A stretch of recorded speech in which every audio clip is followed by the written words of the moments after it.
it's Kim, and I'm back for another week of 10-minute tips for your relationships. 10 minutes. So, this week, I want to talk about things that make relationships work. Yes, I want to talk about just a few things that couples can do to make the relationship work. Things that we can do right. And you know what? Not that we're going to do them right every single time, because we don't always get it right? That's why relationships take work, because we're always giving, we're always doing, we're always trying, we're always starting over, we're always forgiving, we're always loving, we're always working. Yeah, we're always working. And so today I want to talk about those things that make relationships work, because guess what? It can work. Your relationship can work, but you have to work it so it doesn't work you. And that's just the truth right there. So let me share just a few things that help us, or that we can do right to make that relationship work. So the very first thing that I want to mention, and it's so important, so important, we have to be hot in our relationship. And I'm not talking about being sexy and cute hot.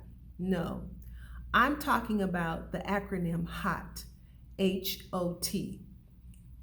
Honest, open, and transparent. Yes, we have to be honest, open, and transparent, because when you're open and you're honest and you're transparent with your mate, there is a sense or a level of security that will exist in the relationship. Yes, that person will feel safe with you because you're telling them the truth. You're not hiding anything. You're not holding back information. You're not keeping things from your mate. If you're going to be late, guess what?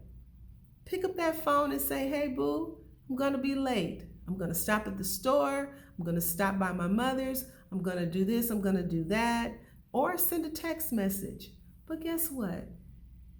It's such a courtesy to do that. Such a courtesy to be honest, open, and transparent with your mate, to let them know that, guess what, boo? I care enough about you. Oh, wait, back up. Not just so much that I care enough about you, but I respect you enough to let you know that I'm going to be late. Or I respect you enough to talk to you about certain things that I'm planning to do. Yes, that's being hot. That's being honest. That's being open, and that's being transparent with that one that you love. Yes, respectful. Yes, respectful.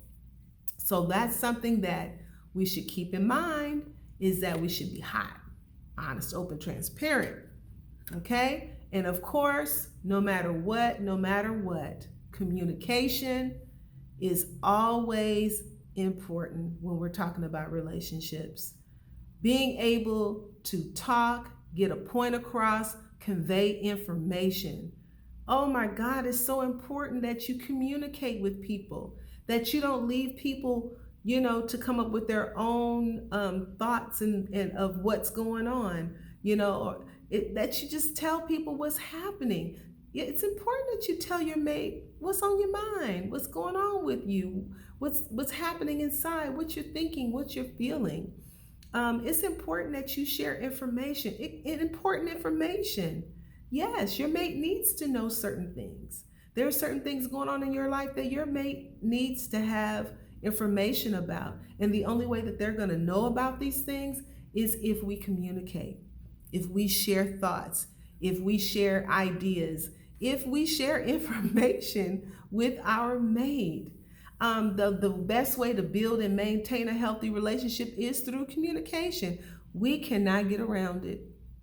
We talked a bit one of the weeks of where we talked about where did we get our style of communication from. We got it from our parents or the person who raised us. That's where it came from. So if we stop sometimes and think back on how did that mode of communication work for my mom, or how did that work for my grandmother? How did it work for my auntie or whoever raised us? If you could look back and say, they could have did a little more work, then we can do a little more work too. Okay? Now, the other thing, keeping it 100. Yes, keeping it real. If you're going to communicate, if you're going to be honest, open, and transparent, then guess what? You need to be truthful. Keeping it 100. Be honest. We said honest, but just be truthful with your mate. Letting them know what the real deal is. Not keeping things from them, or trying to protect their feelings by not sharing everything about a certain situation. Funny story, quick. My husband and I talked, we were really young in our relationship, and he would say there were things he wouldn't say because he didn't want to see me cry.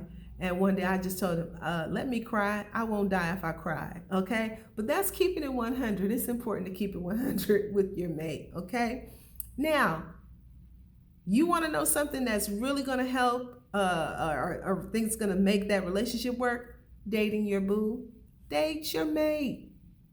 Don't let it just be something you did when you were, trying to get together, trying to court that person. Go out on frequent dates. Date each other often.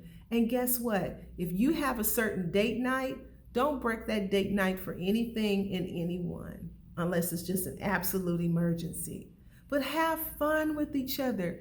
Enjoy one another, each other's company.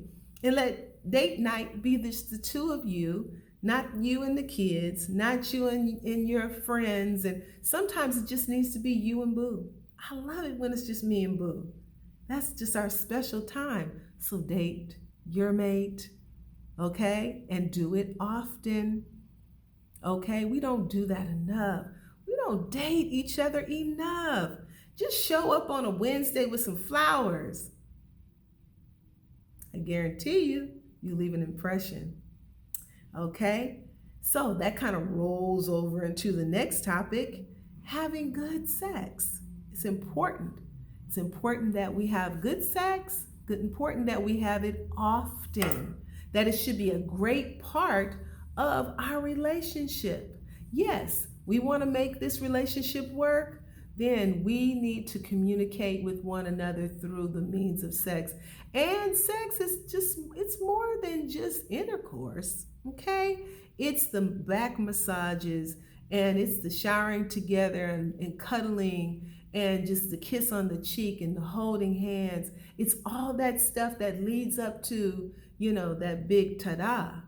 But just that part of it is not just the biggest part. It's everything that goes into it. So if we're trying to have a relationship that works, then that's got to be a huge part of it, is sex. Okay? And this last thing, and this is one of my favorite things to do, is laugh a lot. I love to laugh because I'm naturally just a happy person. Yes, I'm naturally a happy person. I think some people would call it goofy, but I say I'm happy. I am just happy. I love to laugh. I laugh at myself. And I love it when me and my mate, my husband, we can laugh together. I love it when we can share funny things and we can just, laugh and enjoy each other's company. We can watch a funny movie. We don't have to always be so serious. Yeah, life is not that serious. Laugh. Enjoy each other's company. Be funny. Be goofy. Have a ball. Next is sharing the workload. Yes, one person shouldn't be completely and totally responsible for all the workload going on in the household. I mean, even if it's just the two of you, you don't have children to pick up behind, we still should share the workload. It's important that one person doesn't feel overloaded or taken advantage of, okay? So it's important that we develop this overall sense of connection when we are sharing the load, when we are, being considerate of the other person and all that they bring to the table and what they have to do as well, okay? So it's just really fair to share the workload. Okay, and then next is this is something I read this somewhere, and it's called holding space. Okay, so if your mate has this thing about keeping things neat and clean, and it kind of gets out of control, it spirals out of control. It's like if one simple thing is just completely out of place and they just completely lose it, then there's an issue. But if your mate is a person who just likes things neat and in order, and that's just something, that's just the way that they are, then we should hold space for them, meaning we should respect that about them. Now, they're not like going off on us about it, but it just makes them feel more comfortable, or they have a sense of comfort when things are just so. And then we should hold space. So we should have a certain level of respect for our mate and not condemn them or make them feel funny about, being that way. Not make them feel, we always throw around the term being OCD. Well, we're not really OCD. Trust me, you are not OCD. But you do have a level of cleanliness that makes you feel comfortable in your own space. And so when we're holding space for someone else, that means we're just being considerate. We're just stepping back and saying, hey, my wife, my husband likes things just so, and I'm going to respect that. Okay? It's important to share with one another, be honest with one another, to date one another, to just be there for each other, to tell the truth, keep it 100, and to laugh. Oh, yeah. These are the things that's going to build this relationship, make us stronger, help us to have that really good chemistry with one another. So these are my 10 tips. Take care.